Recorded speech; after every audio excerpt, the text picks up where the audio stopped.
Ang simpleng giniling at saka kanin ay naging special chow fan.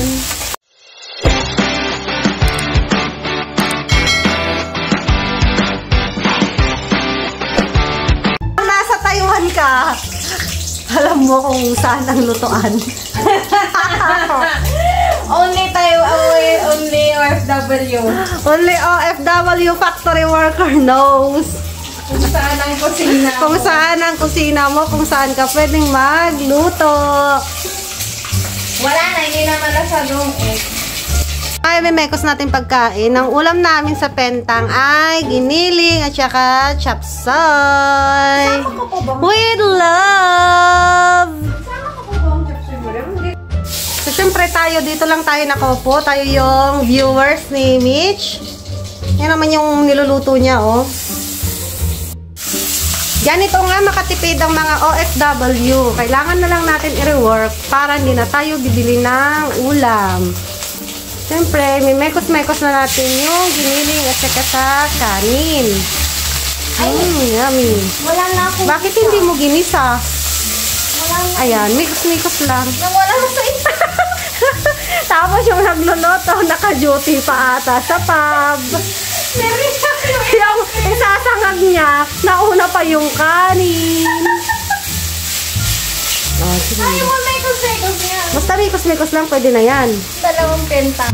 Legit na mikos-mikos, oh. Walang wala akong... Walang gisa-gisa, walang sibuyas. Okay na yan, basta may asin. Hindi mo na isasalo yung ihalo yung gulay? Gusto niyo ba? Ayaw mo ba? Pwede lang naman. Pero sa huli na lang. Sa huli kasi na. malambot. Last one. Yan. Sumali lahat. Sarap. May toyo pa ba? Hindi lang. Gusto mo ng toyo? Toyo mo? Gusto mo toyo ko? Meron ako. Maalat yan toyo. Nagkasara nga, special chow pa ni Mishi. Wow! Chef! Ang simpleng giniling at saka kanin ay naging special chow fan. Sarap! Tao. Oh. Akalain mo bang Pentang yan? Mukha na siyang masarap. May paano pa tayo dyan. Healthy. Siyempre, yung natitirang mga chop suey, ihalo din natin sa mga kanin. Sayang. Sayang din naman. Madaming batang nagugutom at kumakain.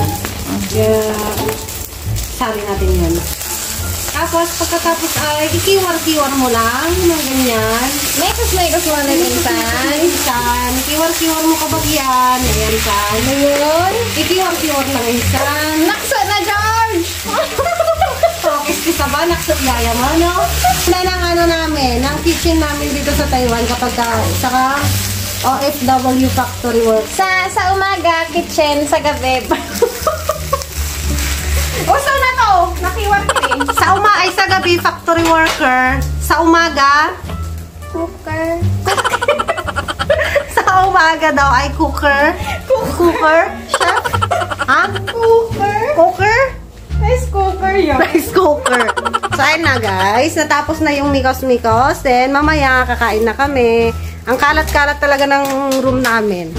Wala kasing tao dito eh. Alam niyo naman, busy sa work. Well, busy, naghanap buhay. Hindi kami nakatira dito.